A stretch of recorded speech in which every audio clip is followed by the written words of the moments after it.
Hey, second graders, it is time for Mrs. Piggle-Wiggle. We are now on chapter 5, and this one is called the Radish Cure. How many of you like to eat radishes? I just started realizing that I really like radishes. Um, but I think this might be something about eating radishes. Let's see. Chapter 5, the Radish Cure. Up to the time of this story, Patsy was just an everyday little girl. Sometimes she was good, and sometimes she was naughty. But usually she did what her mother told her without too much fuss. But one morning, Patsy's mother filled the bathtub with nice warm water and called Patsy to come take her bath. Patsy came into the bathroom, but what she saw was a nice warm tub of water. She began to scream and yell and kick and howl like a wild animal. Naturally, her mother was quite surprised to see her little girl acting so peculiarly, but she didn't say anything. She just took off Patsy's bathrobe and said, "Now, Patsy, stop all the nonsense and hop into the bathtub." Patsy gave a piercing shriek and ran from the bathroom stark naked and yelling, "I won't take a bath!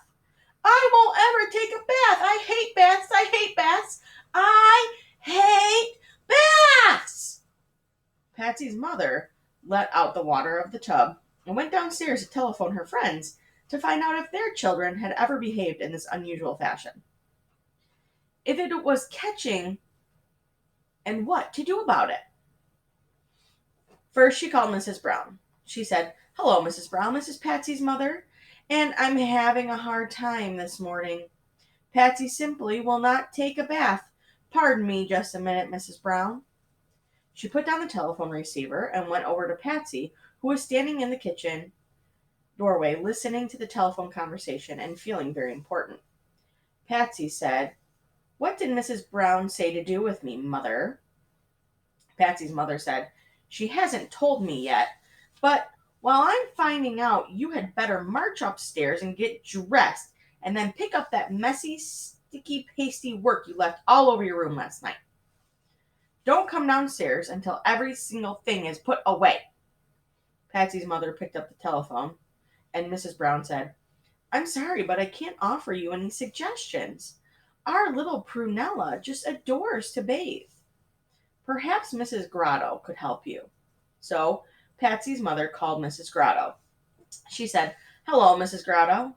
I just called to ask you if you could help me with Patsy. She won't take a bath, and I'm at my wits' end." Mrs. Grotto said, "Well, frankly, I don't know what to suggest because our little paraphernalia, this is a name, paraphernalia, simply worships her bath. Of course, paraphernalia is quite a remarkable child anyway. Why, Thursday afternoon she said, 'Yes, yes, I know,'" said Patsy's mother quickly. "Goodbye, Mrs. Grotto. Thank you anyway." Then Patsy's mother called Mrs. Broomrack. "Good morning, Mrs. Broomrack," she said a little too brightly. "I wonder if you would do me a favor." "Why, of course, dear, of course," said Mrs. Broomrack. "Well, this is Patsy's mother. This morning, well, said Patsy's mother, this morning, for the first time in her life, our little Patsy won't take a bath. A very idea seems to make her hysterical, and I don't know what to do," Mrs. Broomrack said. Why, you poor dear, all alone in that big house with that unmanageable child. Personally, I don't know what to say because our little cormorant looks forward so to taking a bath. Bathing is his favorite pastime. In fact, sometimes we can't get sorry about my dog. We can't get him out of the tub. "Why don't you let him stay in the tub then?" said Patsy's mother. "Because he might drown," squealed Mrs. Broomrack. "Well," said Patsy's mother as she hung up the phone. By this time, she was feeling rather depressed because it seemed that bathing was such a popular indoor sport with every child in town, but her dirty little girl. In desperation, she decided to call Mrs. Piggle-Wiggle. She should Sorry, Clyde is clearly battling with a squirrel up there. I apologize for that, and nobody is home to tell him to stop. So I'm just going to continue. She should know about the children, thought Patsy's mother. She certainly has her house crawling with them day and night.